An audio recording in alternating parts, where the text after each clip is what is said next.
Breaking news right now at 11. A manhunt is underway right now after a shooting at Wayne Memorial Hospital. This right here is a live look from the scene. What our crew has learned coming up in a live report. Plus, what we know about the search for a 14-year-old boy missing after a boat accident. And the baby formula shortage, with unfamiliar brands being sent from other countries to help boost supply. 5 on your side breaks down the differences families need to know about.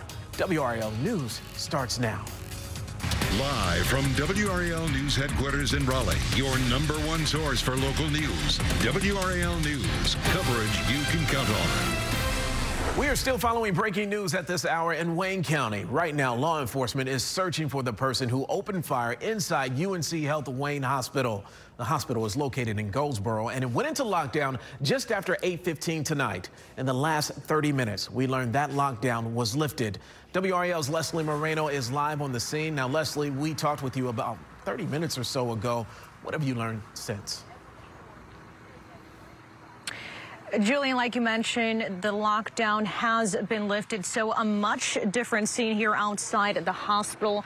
We did speak to the Wayne County Sheriff just moments ago. He tells us the suspect is a male. The victim is a female. We're told she was shot in the leg, but she is expected to be okay. The sheriff says the shooting happened on the 6th floor. We're told the victim was not a hospital employee, but was dressed in scrubs. Officials believe this was a domestic situation. Police do continue following some of those leads. The sheriff tells me the suspect is believed to still be within city limits. The sheriff says we can expect an update within the next hour, so we'll keep you updated. Julian. Leslie Moreno reporting live in Goldsboro tonight. Thank you. No sign tonight of a 14-year-old boy thrown from a boat and into a lake in Wilson County. This was breaking news tonight at 6. Crews spent the day searching the water at Buckhorn Lake. Divers joined the team along with members of the Wilson Fire Department and several volunteer firefighters and law enforcement agencies. They wrapped up their search for the day about 7:30 this evening and have not said what time they'll resume the search. Cell phone video is giving us a new perspective on that mass shooting in Philadelphia late last night. This first video was taken about 2 hours before the shooting. It gives you an idea of just how busy this area was around the time of the shooting. Hundreds of people filling the streets and sidewalks. Now, this is the second video. It shows the aftermath. There are still plenty of people walking around as police arrived to block off the scene. 3 people were killed in the shooting. Another 11 were hurt.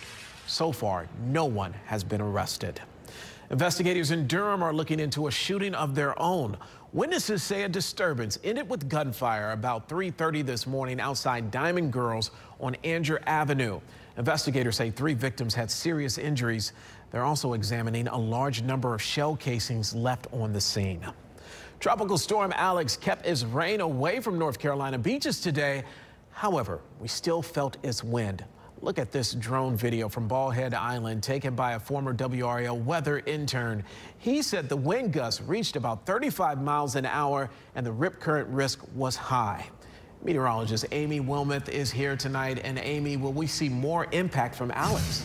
We will. The rip current forecast for tomorrow shows a strong rip current risk for a good part of the North Carolina coastline. And Tropical Storm Alex continues to gain strength. This is a new update just in from the National Hurricane Center.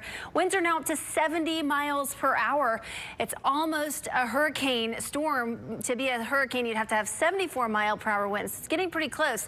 Not expected to become a hurricane, likely staying a tropical storm as it moves away from the United States. Still a little bit breezy along the North Carolina coast. The buoy wind gusts still about 31 miles per hour and a couple of those buoys, so still a little bit breezy. The risk for rip current does exist for tomorrow, and this is because of the location of Alex. So the areas in red have a high risk for rip currents, and the areas in yellow a moderate rip current risk for tomorrow. Overall, the impacts were fairly minimal, though, along the North Carolina coast. Julian. All right, thank you, Amy. Let's stay on Alex. Alex had a significant impact on Cuba. Heavy rains caused landslides that killed 2 people. The storm also threatened the future of this year's tobacco crop. Police made an arrest in a carjacking that led to a chase and a crash on Capitol Boulevard in Raleigh. 18-year-old Christopher Richardson is charged in the incident. Investigators say it began as a carjacking and armed robbery. Someone fired shots, but there are no reports of injuries Officers say Richardson didn't know the victim and that the vehicle has been recovered. We're still learning more about the suspension of UNC's baseball coach, Scott Forbes. You may remember this. Forbes was ejected from yesterday's game against VCU for arguing a call, then suspended for 2 games. The NCAA issued a statement saying Forbes was suspended because he continued to argue after he was ejected. A vote by Wake County commissioners tomorrow could increase your property taxes. Commissioners are slated to vote on the county's budget. The proposal includes a 1.5-cent increase to your property taxes. So for a house worth $300,000, that adds up to an extra $45 a year in taxes. We'll continue to follow that development and see what that final vote is. Well, tomorrow, medical marijuana could take another step towards becoming legal in North Carolina. The state Senate is expected to take a second vote on a medical marijuana bill. If it passes, the bill would then go on to the House. However, House Speaker Tim Moore says the topic likely would not be discussed until next year. Help is on the way, and a lot of families are excited about this, especially families impacted by the baby formula shortage. Now, one piece of the puzzle includes the arrival of more foreign formula from foreign countries. 5 on your sides. Keely Arthur shares what you need to know before you use it.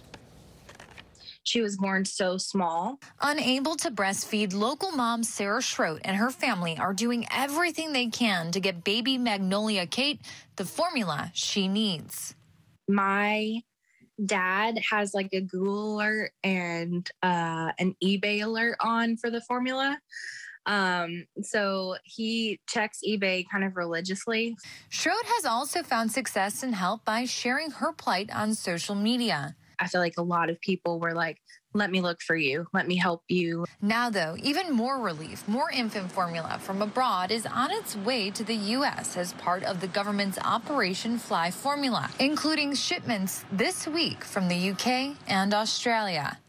Is the formula that's made overseas regulated as well as the formula in the U.S.? I mean, is it as safe? Is it as good? It is. So the formula that's being imported through Operation Fly Formula does meet the health and safety standards of the United States. The tricky part comes with labeling. The White House announced the shipment of 2 million cans of Kendamil infant formula from the United Kingdom. For example, Kendamil uses grams instead of ounces, and the website suggests milk is at 36.5 degrees Celsius before feeding it to your baby. That's just under 98 degrees Fahrenheit. Pediatricians can help families with those calculations, and there's also some great online resources that families can look at. And while it hasn't happened yet, some of the formula being brought in to offset the shortage may be in another language. Again, when in doubt, talk to your pediatrician and always follow the directions. So formula needs to be prepared exactly as the directions describe. Formula that's too dilute can be very dangerous for babies. Keely Arthur, 5 on your side. We hope those babies get the formula they need. Now, our team of WRAL found out more about formula here in North Carolina. Health and Human Services tells WRAL they are revisiting a policy of throwing away infant formula returned to WIC offices. WRAL Investigates told you on Thursday the state follows the USDA's recommendation to throw away any returned formula, even if it's unopened and hasn't expired. Other states that had this policy have done away with its policy since the shortage began.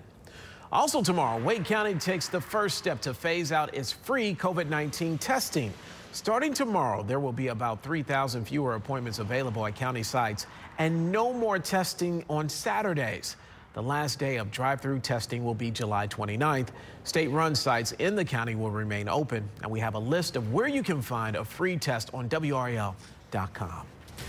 We are staying on top of breaking news in Wayne County and the search for a shooter after someone was shot at Wayne Memorial Hospital. We'll have another update after the break. Plus, an incredible weekend at the U.S. Women's Open is coming to a close in Southern Pines. Meet the volunteers who made it possible and created some incredible memories.